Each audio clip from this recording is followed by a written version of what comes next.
It was a standardization program like the airlines used to do all the time. And we just didn't do it that way.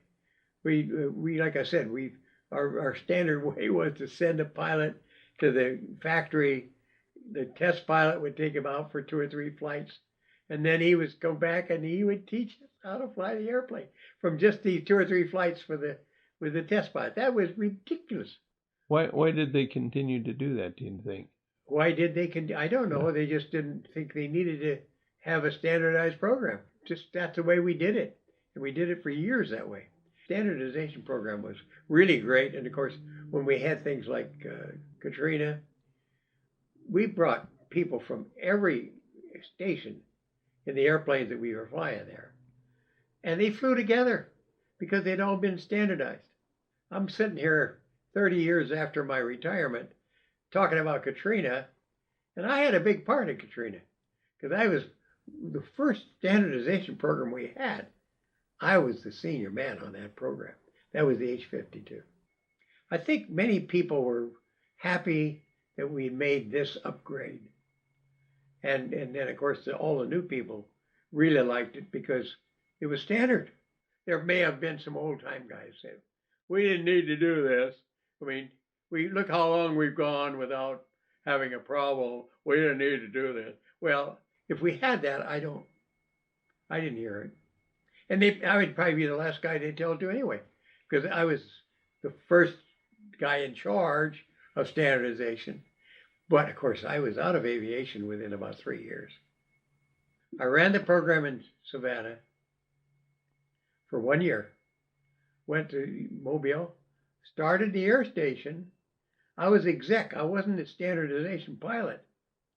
I was considered one of the standardization people for the HU-16, but I didn't do any training in Mobile. I was busy putting together all the paperwork that goes with a new air station.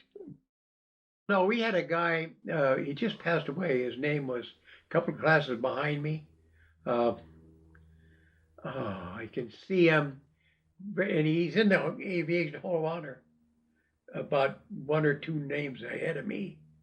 And he had told the Coast Guard over and over and over. He was one of the few Coast Guard people that became a test pilot. So he went to the Navy test pilot school. I used to like Shelley, his name was Frank Shelley. I used to like to talk to Frank because he seemed to know, he was always a step above everybody else in knowledge about airplanes. He'd been to the Navy test pilot school. So I liked to talk to Frank. And of course, he kept trying to tell people in headquarters, we should standardize the program.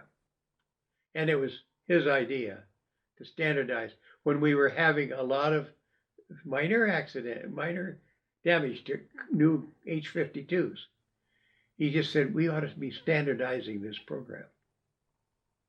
And so they did.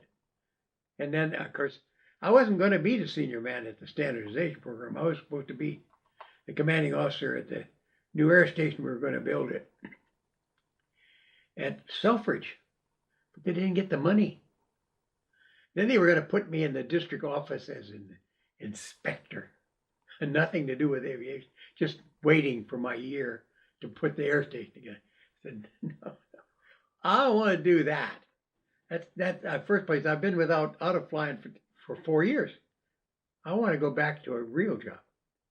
And then, of course, the standardization program, they just put me in that program. I bumped another guy who was going to be senior guy. He didn't mind at all. He said, look, this is what you do anyway. You do new things. And this is a new thing. So this is right that you should be senior man. So, hey, he's a good guy. I think he may have passed away now.